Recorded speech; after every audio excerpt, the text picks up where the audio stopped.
فرزند زہرا یہ حالات برے ہیں۔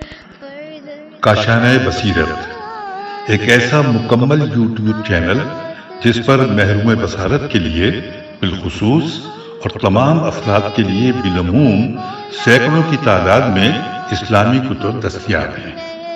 لہذا گزارش ہے کہ آپ اپنی ذمہ داری نبھاتے ہوئے کاشانہ بصیرت کو سبسکرائب کرنے کے ساتھ ساتھ بیل آئیکن کو پریس کیجئے تاکہ آپ علم کے حصول کے ساتھ ساتھ مذہب اہل بیت کی اشاعت میں بھی اہم کردار ادا کرتے رہیں۔ کاشانہ بصیرت۔ فرزند زہرا یہ حالات برے ہیں۔ بسم اللہ الرحمن الرحیم۔ السلام علیکم۔ کاشانہ بصیرت کے یوٹیوب چینل سے نورین عباس آپ کے ساتھ ہے۔ ہم مطالعہ کر رہے ہیں الکوثر فی تفسیر القرآن کی جلد ششم کا، جس کے مصنف ہیں جناب محسن علی نجفی۔ تو آئیے آغاز کرتے ہیں الکوثر فی تفسیر القرآن کے 19ویں حصے کا۔ قال إني أريد أن أنكحك إحدى ابنتي هاتين على أن تأجرني 8 حجج فإن أتممت 10 فمن عندك وما أريد أن أشق عليك ستجدني إن شاء الله من الصالحين۔ شعیب نے کہا، میں چاہتا ہوں کہ اپنی ان 2 بیٹیوں میں سے ایک کا نکاح اس شرط پر تمہارے ساتھ کروں کہ تم 8 سال میری نوکری کرو، اور اگر تم 10 سال پورے کرو تو یہ تمہاری طرف سے احسان ہے، اور میں تمہیں تکلیف میں ڈالنا نہیں چاہتا۔ انشاءاللہ تم مجھے صالحین میں پاؤ گے۔ تشریح کلمات۔ حجاجن، ہ جیم جیم، بریکٹ میں الفاظ تھے، بریکٹ بند، الف لام ہ جیم ت، گولتا۔ سال کو کہتے ہیں، اس کی جمع حجج ہ جیم ہے۔ چونکہ سال میں ایک مرتبہ حج ہوتا ہے اس لیے سال کو حجت کہتے ہیں۔ ہ جیم ت۔ تفسیر آیات۔ نمبر 1، قال انی ارید ان انکحک۔ 8 سال نوکری کرنے کی شرط عقد کے ضمن میں نہیں ہے۔ یہ عبارت عقد نکاح کی نہیں بلکہ واقعے کا بیان ہے، چونکہ اس عبارت میں کسی ایک بیٹی کا تعین نہیں ہے۔ نیز باپ کی نوکری کرنا بیٹی کا مہر قرار دینا بھی درست نہیں ہے۔ چنانچہ روایت ہے کہ حضرت امام جعفر صادق علیہ السلام نے حضرت امیر المومنین کا یہ فرمان بیان فرمایا، ہوا حرام لأنہ ثمن رقبتها ومیا احق بمہرہا۔ مہر عورت کا حق ہے، یہ حق عورت کو نہ ملے اور کوئی اور اس سے فائدہ اٹھائے جائز نہیں ہے۔ اس آیت سے کسی فقہی حکم کا استنباط نہیں ہو سکتا، چونکہ آیت کسی فقہی مسئلے کے بیان کے درپے نہیں ہے، اس لیے ضروری ہے کہ آیت مقام بیان میں ہو۔ نمبر 2، فَإِنْ أَتْمَمْتَ 10 فَمِنْ عِنْدِكَ۔ اس کا مطلب یہ ہوا کہ 8 سال نوکری لازمی ہے، 2 سال موسیٰ کی طرف سے رضاکارانہ ہو سکتے ہیں۔ یہ عقد نکاح سے الگ ایک معاہدہ ہو سکتا ہے، جس میں یہ مصلحت کار فرما تھی کہ حضرت موسیٰ کا دل سال تک مدین میں رہنا ضروری تھا کہ مصر کی حکومت میں تبدیلی آ جائے گی اور مصر جانا ممکن ہو جائے گا۔ نمبر 3، وما اريد ان اشق علیک، 8 سالہ نوکری تیرے لیے باعث مشقت نہ ہوگی بلکہ اسی میں آسودگی ہے۔ نمبر 4، ستجدنی انشاءاللہ من الصالحین، اس معاملے میں پوری طرح حسن نیت کا مظاہرہ ہوگا۔ صالحین میں شمار ہونے کی امید کا اظہار کسی نبی سے ہو سکتا ہے۔ قال ذلك بيني وبينك أيما الأجلين قضيت فلا عدوان علي والله على ما نقول وكيل۔ موسیٰ نے کہا، یہ میرے اور آپ کے درمیان وعدہ ہے، میں ان دونوں میں سے جو بھی مدت پوری کروں مجھ پر کوئی زیادتی نہیں ہے، اور جو کچھ ہم کہہ رہے ہیں اس پر اللہ کارساز ہے۔ تفسیر آیات نمبر 1، قال ذالک بینی و بینک، حضرت موسیٰ نے حضرت شعیب سے کہا، جو معاہدہ میرے اور آپ کے درمیان طے پایا ہے، اس میں سے جس مدت کو بھی پورا کروں، 8 یا 10 سال، مجھ پر کوئی زیادتی نہ ہوگی۔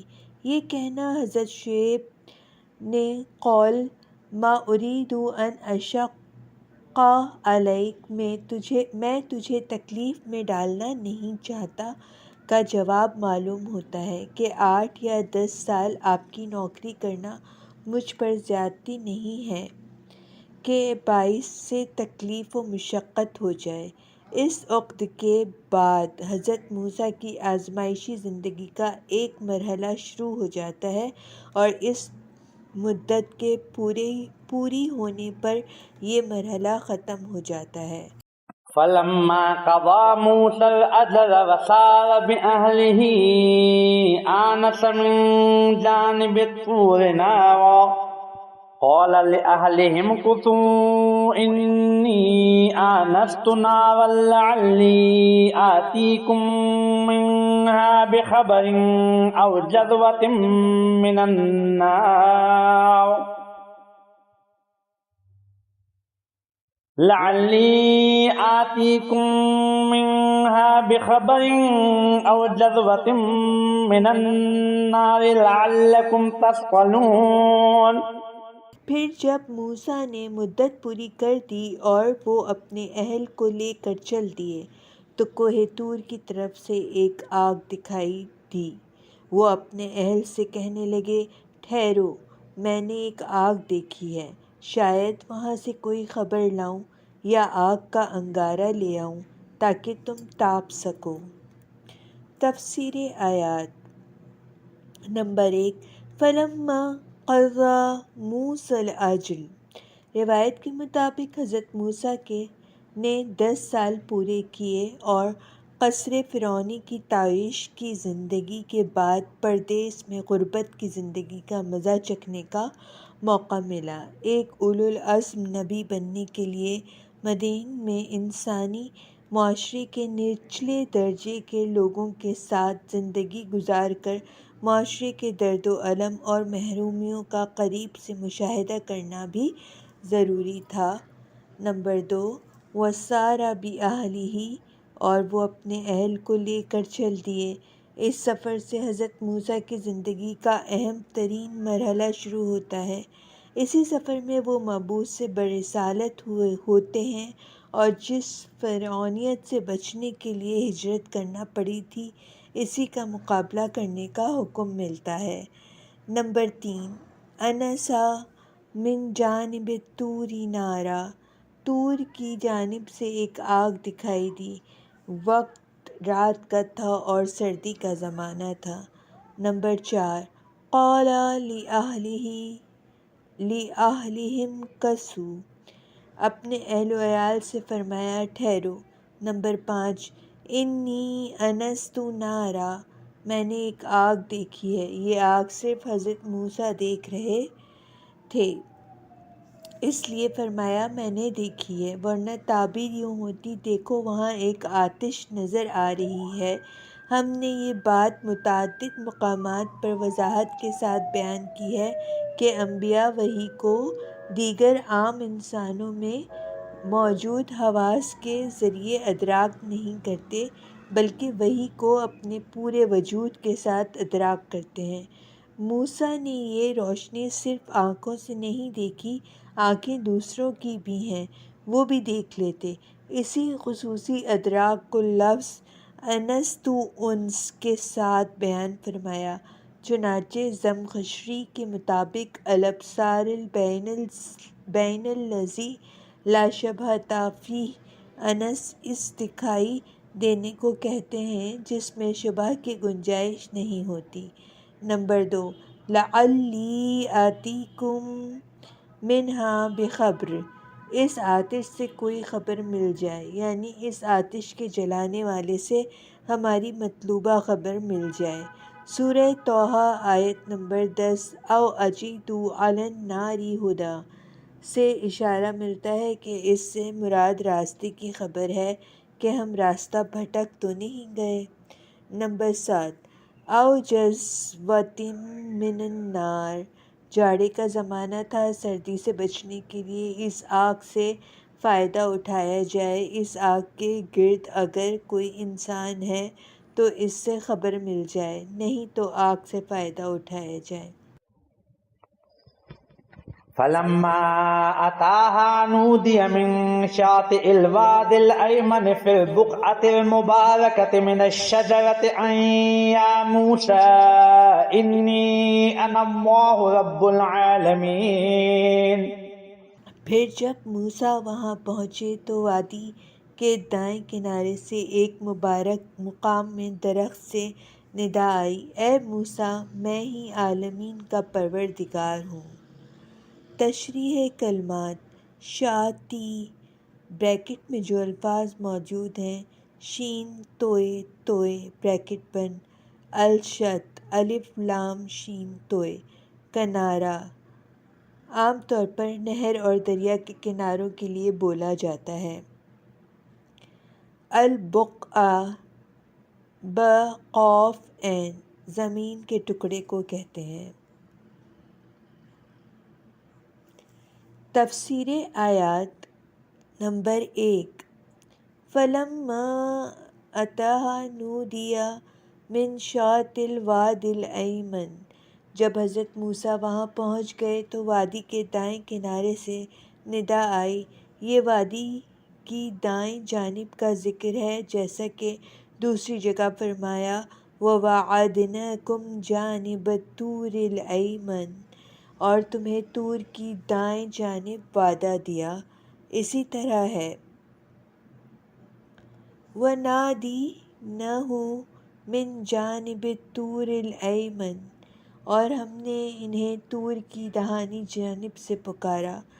ان دونوں آیتوں میں صراحت ہے کہ دائیں سے مراد طور کی دائیں جانب ہے، حضرت موسیٰ کی دائیں جانب نہیں ہے جیسا کہ بعض نے سمجھ رکھا ہے۔ الایمن دائیں جانب جہتوں میں بہتر جہت سمجھی جاتی ہے، اس لیے مومنین کو قرآن نے اصحاب الیمین کہا ہے اور غیر مومن کو اصحاب الشمال کہا ہے۔ نمبر 2، فی البقعۃ المبارکہ، مبارک مقام میں، یہ وادی کی دائیں جانب کا کنارہ ہے، ایک مبارک مقام ہے، چونکہ بقعہ مبارکہ میں اللہ نے تجلی فرمائی۔ اسی بقعہ بے قاف عین اور ہے بقعہ مبارکہ میں داخل ہونے کے لیے حضرت موسیٰ کو جوتے اتارنے کا حکم ملتا ہے اور اسی وادی کو اللہ نے مقدس قرار دیا ہے۔ فَاخْلَعْ نَعْلَیکَ إِنَّکَ بِالْوَادِ الْمُقَدَّسِ طُوًى، پس اپنی جوتیاں اتار دیں، بتحقیق آپ طویٰ کے مقدس وادی میں ہیں۔ نمبر 3، مِنَ الشَّجَرَۃِ أَن یا موسیٰ، یا موسیٰ کی ندا درخت سے آئی۔ اس جگہ اللہ سے ہم کلام ہونے کے لیے درخت کو حجاب کی حیثیت حاصل ہے۔ سورہ شورى آیت 51 میں اللہ سے ہم کلام ہونے کی 3 صورتیں بتائیں۔ وَمَا كَانَ لِبَشَرٍ أَن يُكَلِّمَهُ اللَّهُ إِلَّا وَحْيًا أَوْ مِن وَرَاءِ حِجَابٍ أَوْ يُرْسِلَ رَسُولًا فَيُوحِيَ بِإِذْنِهِ مَا يَشَاءُ إِنَّهُ عَلِيٌّ حَكِيمٌ۔ اور کسی بشر میں یہ صلاحیت نہیں کہ اللہ اس سے بات کرے ماں سوائے وحی کے، یا پردے کے پیچھے سے، یا یہ کہ کوئی پیام رساں بھیجے، پس وہ اس کے حکم سے جو چاہے وہی کرے، بے شک وہ بلند مرتبہ حکمت والا ہے۔ اس ندا کا مضمون یہ تھا، یا موسیٰ انی انا اللہ رب العالمین، اے موسیٰ میں کل کائنات کا مالک ہوں، عالمین کا واحد مالک آپ سے بات کر رہا ہے۔ یہ ندا حضرت موسیٰ کے کانوں سے نہیں اپنے پورے وجود سے سنی۔ یہ ندا حضرت موسیٰ نے صرف کانوں سے نہیں اپنے پورے وجود سے سنی، چنانچہ آنکھ کی روشنی اپنی آنکھوں سے نہیں اپنے پورے وجود سے دیکھی۔ کوئی اور آنکھ اس روشنی کو دیکھ سکتی ہے، نہ کوئی کان اس ندا کو سن سکتا ہے۔ وَأَنْ أَلْقِ عَصَاكَ فَلَمَّا رَآهَا تَهْتَزُّ كَأَنَّهَا جَانٌّ وَلَّى مُدْبِرًا وَلَمْ يُعَقِّبْ يَا مُوسَىٰ أَقْبِلْ وَلَا تَخَفْ إِنَّكَ مِنَ الْآمِنِينَ۔ اور اپنا عصا پھینک دیجیے۔ پھر جب موسیٰ نے عصا کو سانپ کی طرح حرکت کرتے دیکھا تو پیٹھ پھیر کر پلٹے اور پیچھے مڑ کر بھی نہ دیکھا۔ ہم نے کہا، اے موسیٰ آگے آئیے اور خوف نہ کیجیے، یقیناً آپ محفوظ ہیں۔ تشریح کلمات۔ تہتزو بریکٹ میں گول ہے زے بریکٹ بند، 2 چشمے زے اور تشدید۔ ہز کے معنی کسی چیز کو زور سے ہلانے کے ہیں، تہتز ہلنے کے معنوں میں ہے۔ جان جیم الف بڑی مد، نون تشدید ڈبل پیش۔ بریکٹ میں جو الفاظ موجود ہیں، جیم نون نون بریکٹ بند، ایک قسم کا سانپ۔ تفسیر آیات۔ نمبر 1، وَأَنْ أَلْقِ عَصَاكَ، حضرت موسیٰ کو حکم ملتا ہے اپنا عصا پھینک دیں۔ حضرت موسیٰ نے حکم کی تعمیل کی تو دیکھا عصا یکایک سانپ کی طرح حرکت کر رہا ہے۔ نمبر 2، وَلَّى مُدْبِرًا، یہ دیکھ کر حضرت موسیٰ پیٹھ پھیر کر پلٹے، وَلَمْ يُعَقِّبْ اور پیچھے مڑ کر بھی نہ دیکھا۔ آخر میں إِنَّكَ مِنَ الْآمِنِينَ کی ضمانت سن کر واپس آ گئے۔ سانپ سے حضرت موسیٰ کا خوف بتاتا ہے کہ جو معجزہ اللہ اپنے نبی کو دکھاتا ہے وہ فعل خدا ہی ہوتا ہے، لیکن جب موسیٰ خود عصا پھینکتے اور اژدہا بن جاتا تو خوف زدہ نہیں ہوتے تھے۔ آج یہ بات مسلم ہے کہ تمام موجودات کا ابتدائی خمیر اور عناصر اولیہ ایک ہے، اور ان عناصر کی ترکیب و ترتیب مختلف ہونے سے چیزیں مختلف ہو جاتی ہیں، لہٰذا عصا اور اژدہے کے عناصر ایک ہیں۔ اللہ اپنی قدرت کن فیکونی سے ان عناصر کی ترتیب و ترکیب بدل سکتا ہے، اور عصا سے اژدہا اور اژدہے سے عصا بنا سکتا ہے۔ اس سے یہ بات جو ہم نے پہلے بھی لکھی ہے واضح ہو جاتی ہے کہ معجزہ عام طبیعیاتی دفعات کے مطابق نہ صحیح لیکن قانون فطرت کے دائرے میں وقوع پذیر ہوتا ہے۔ فرق یہ ہے کہ معجزے کے علل و اسباب عام انسانوں کے لیے قابل تسخیر نہیں ہیں۔ اسلق یدک فی جیبک تخرج بیضاء من غیر سوء واضمم إليك جناحك من الرهب فذلك برهانان من ربك إلى فرعون وملئه إنهم كانوا قوما فاسقين۔ اے موسیٰ، اپنا ہاتھ گریبان میں ڈال دیجئے، وہ بغیر کسی عیب کے چمکدار ہو کر نکلے گا، اور خوف سے بچنے کے لیے اپنے بازو کو اپنی طرف سمیٹ لیجئے۔ یہ دو معجزے آپ کے پروردگار کی طرف سے فرعون اور اس کے اہل دربار کے لیے ہیں، بتحقیق وہ بڑے فاسق لوگ ہیں۔ تشریح کلمات: برہان، بے رے دو چشمے الف نون، برہان، بے رے گول ہے، بریکٹ بند، الف لام بے رے دو چشمے الف نون۔ البرہان کے معنی دلیل اور حجت کے ہیں۔ الرہب، الف لام رے پہ تشدید، زبر دو چشمے بے، رے دو چشمے بے بریکٹ بند۔ ایسے خوف کو کہتے ہیں جس میں احتیاط اور اضطراب بھی شامل ہو۔ تفسیر آیات: نمبر 1، اسألک یدک فی جیبک۔ حضرت موسیٰ کا دوسرا اہم معجزہ ید بیضاء کے بارے میں ہے، جس کی تشریح پہلے ہو چکی ہے۔ نمبر 2، وَاضْمُمْ إِلَيْكَ جَنَاحَكَ مِنَ الرَّهْبِ، اور خوف کی حالت میں اپنے بازو کو اپنی طرف سمیٹ لو۔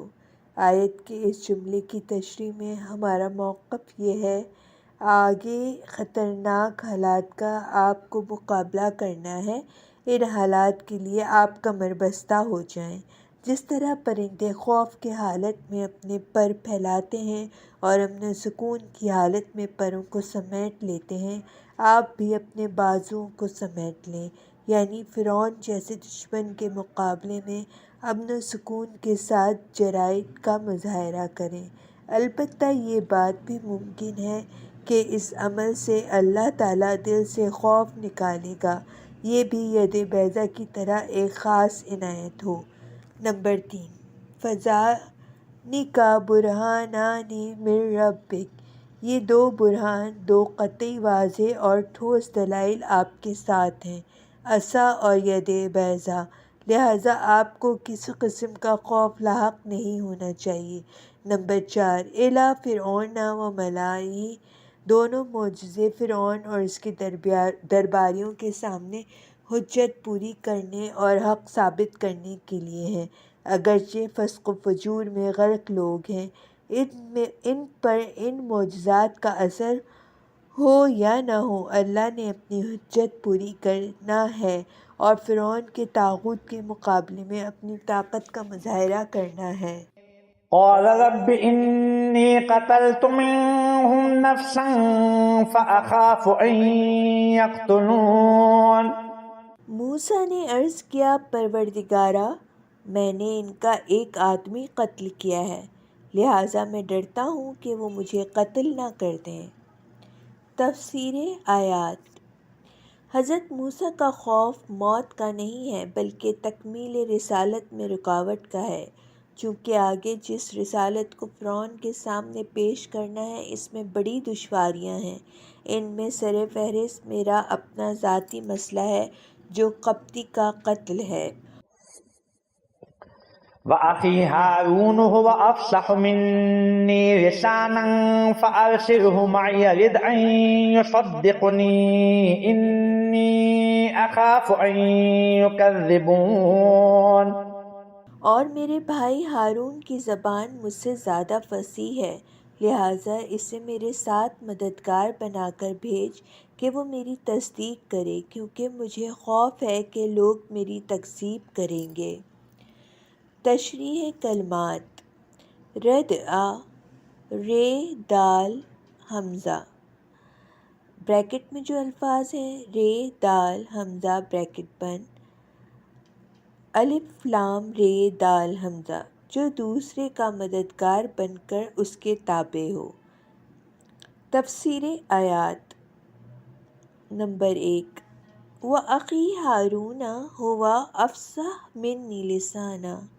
حضرت موسیٰ اللہ تعالیٰ سے اس تاریخ ساز جہاد میں قدم رکھنے کے لیے معاون کی درخواست کر رہے ہیں۔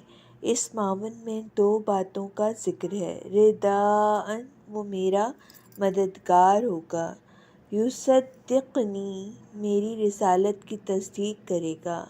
حضرت موسیٰ حضرت ہارون علیہ السلام کے ذریعے نصرت و تصدیق کے خواہش مند تھے کہ وہ سب سے پہلے میری رسالت کی تصدیق کرے۔ انہی 2 باتوں میں محمد صلی اللہ علیہ وآلہ وسلم و علی اور موسیٰ و ہارون میں کتنی زیادہ مشابہت ہے۔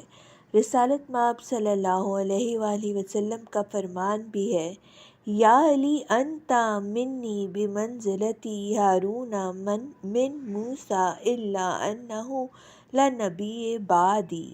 اے علی، تجھے مجھ سے وہی مقام حاصل ہے جو ہارون کو موسیٰ سے تھا، صرف یہ کہ میرے بعد کوئی نبی نہیں ہے۔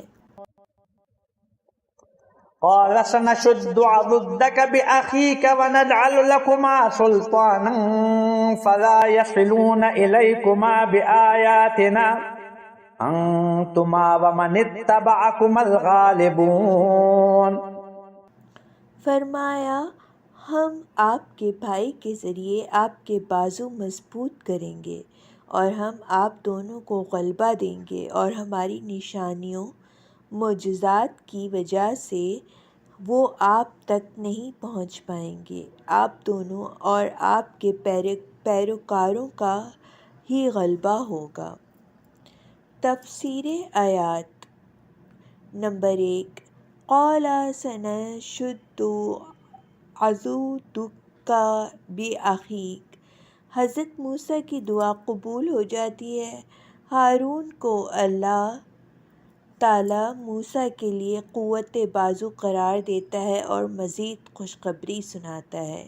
نمبر 2، وَنَجْعَلُ لَكُمَا سُلْطَانًا، وہ خوشخبری یہ ہے کہ ہم آپ دونوں کو غلبہ دیں گے، معجزات کے ذریعے دلیل و حجت کا غلبہ دیں گے۔ نمبر 3، فَلَا يَصِلُونَ إِلَيْكُمَا، فرعون و فرعونیوں کا دست ستم آپ تک نہیں پہنچے گا۔ غلبے کی نوعیت یہ ہوگی کہ وہ آپ کے خلاف کچھ بھی نہیں کر سکیں گے، بلکہ وہ مغلوب ہو کر رہ جائیں گے۔ چنانچہ جادوگروں کے مظاہرے میں شکست فاش اور غرق آب ہونے سے یہ وعدہ پورا ہوا۔ نمبر 4، بِآیاتِنَا، اس غلبے کا ذریعہ وہ معجزات ہوں گے جو آپ کے ہاتھ سے ظاہر ہوں گے۔ ان معجزات کی تعداد 9 تھی، جن کے مقابلے میں فرعون اور فرعونی ہمیشہ مغلوب رہے۔ انس بن مالک راوی ہیں کہ ایک موقع پر رسول اللہ صلی اللہ علیہ وآلہ وسلم نے حضرت علی سے فرمایا، بِأَبِي أَنْتِ وَأُمِّي مَنْ شَدَ اللَّهُ عَضْدِي بِهِ كَمَا شَدَ عَضْدَتْ موسیٰ ہارون۔ میرے ماں باپ تجھ پر قربان ہوں، اس پر جس سے اللہ نے میرا بازو مضبوط کیا ہے، جس طرح موسیٰ کا بازو ہارون سے مضبوط کیا ہے۔ فلما جاءهم موسى بآياتنا بينات قالوا ما هذا إلا سحر مفترى وما سمعنا بهذا في آبائنا الأولين۔ پھر جب موسیٰ ہماری واضح نشانیاں لے کر ان کے پاس پہنچے تو وہ کہنے لگے، یہ تو بس گھڑا ہوا جادو ہے، اور ہم نے اپنے اگلے باپ داداؤں سے ایسی باتیں کبھی نہیں سنی۔ تفسیر آیات نمبر 1، معجزات حاصل ہونے اور کامیابی کی نوید سننے کے بعد حضرت موسیٰ نے ان معجزات کو فرعون کے سامنے پیش کیا تو فرعون اور اس کے درباریوں کا رد عمل وہی رہا جو ہر طاغوت کا ہوا کرتا ہے۔ نمبر 2، قالوا ما هذا الا سحر مفتری، باطل جب حق کا مقابلہ کرنے سے عاجز آ جاتا ہے تو الزام و بہتان کا سہارا لیتا ہے۔ حق کے مقابلے میں نہ دلیل پیش کر سکتا ہے نہ منطق، صرف وہی بہتان کہ یہ تو جادو ہے۔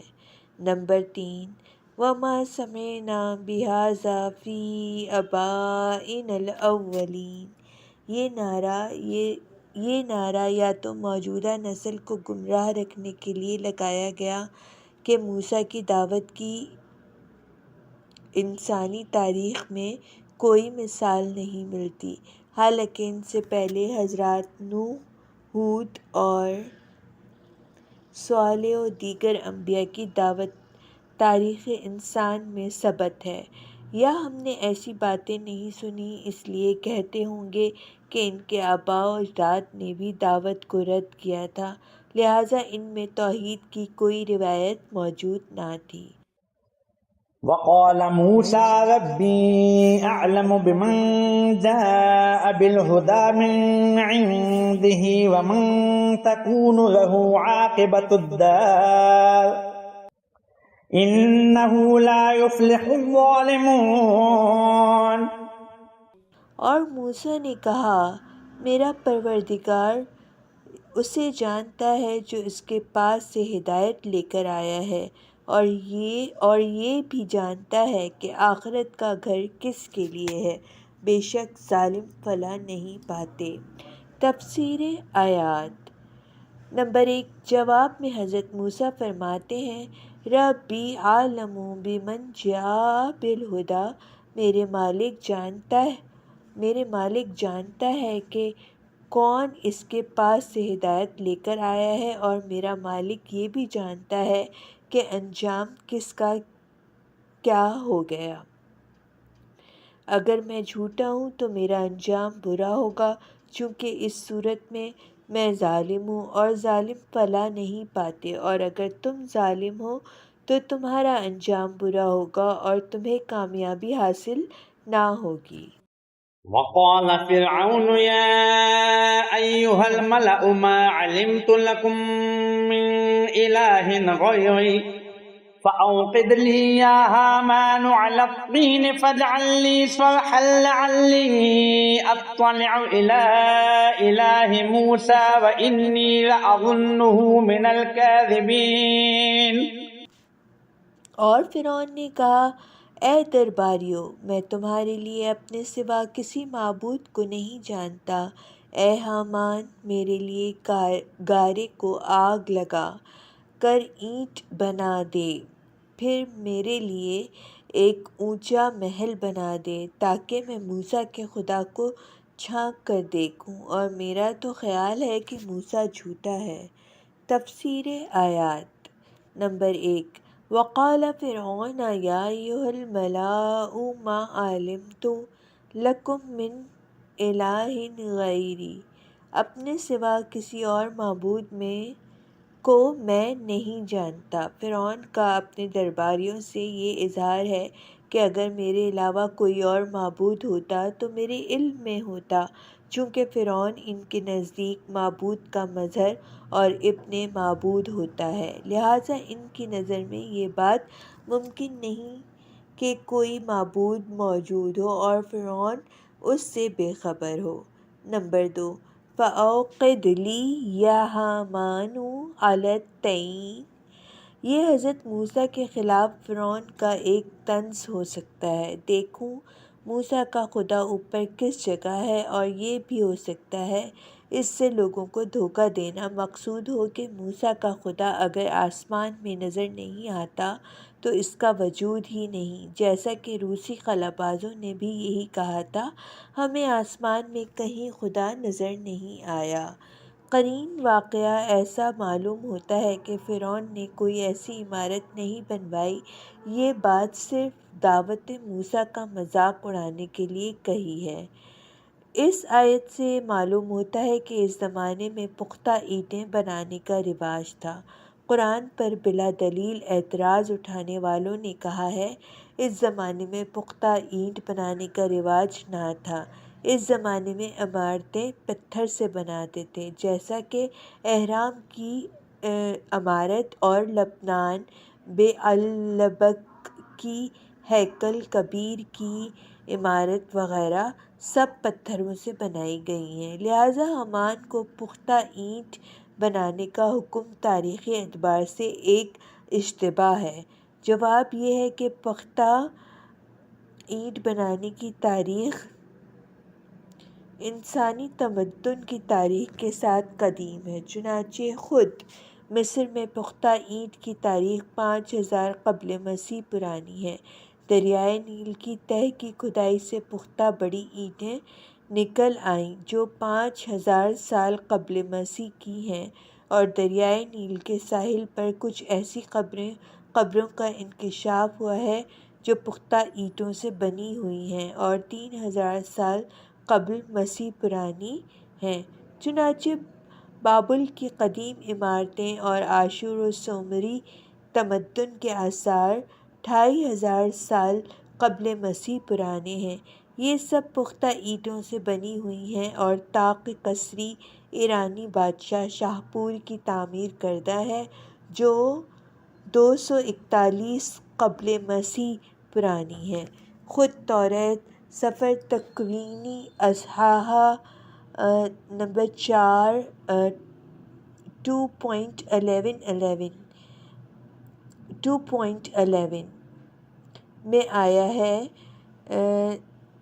نوح کی اولاد میں سے کچھ لوگ مشرق کی طرف روانہ ہوئے اور شفعار عراق کی سرزمین پر پہنچے، وہاں رہائش پذیر ہوئے اور آگ پر پختہ کی ہوئی اینٹوں سے بڑا شہر بنایا۔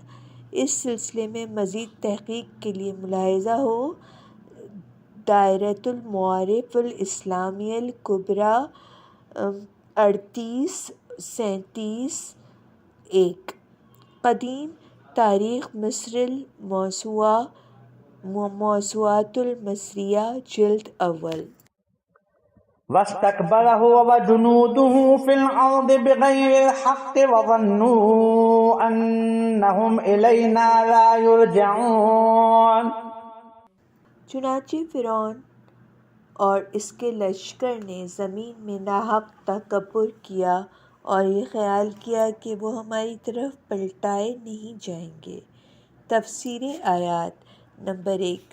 فرعون اور اس کے لشکر کا اس سے زیادہ تکبر کیا ہو سکتا ہے کہ وہ موسیٰ کے معبود کا مذاق اڑاتا ہے اور اپنے احاطۂ علم میں آنا ممکن ہونے والا کا کوئی موجود فرض کرتا ہے، بلکہ چند گز بلند عمارت کی بلندی پر فرض کر کے اپنے آپ کو بہت بڑا تصور کرتا ہے۔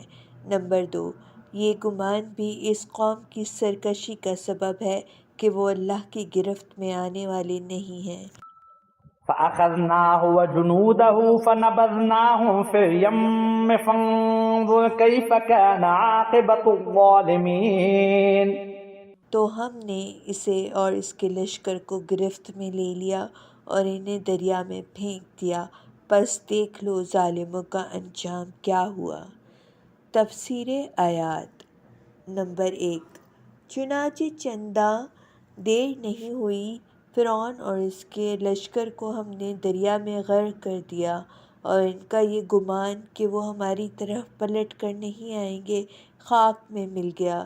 غرق آب ہونے پر وہ ہمارے پاس پلٹ کر آ گئے اور ہماری گرفت سے نہیں بچ سکے۔ نمبر 2، یہ ایک کلی قانون ہے کہ ہر ظالم کا انجام بہت عبرتناک ہوتا ہے۔ وجعلناهم أئمة يدعون إلى النار ويوم القيامة لا ينصرون۔ اور ہم نے انہیں ایسے رہنما بنایا جو آتش کی طرف بلاتے ہیں اور قیامت کے دن ان کی مدد نہیں کی جائے گی۔ تفسیر آیات نمبر 1۔ یہاں ایک سوال پیدا ہوتا ہے کہ خود اللہ نے انہیں آتش کی طرف بلانے والے بنا دیا تو ان کا کیا قصور ہے؟ اس سے مسلک جبر پر استدلال کیا جا سکتا ہے۔ جواب یہ ہے کہ جب کسی ناقابل ہدایت انسان کو اس کے حال پر چھوڑ دیا جاتا ہے تو قرآن اس کے لیے یہ تعبیر اختیار فرماتا ہے، ہم نے اسے گمراہ کیا۔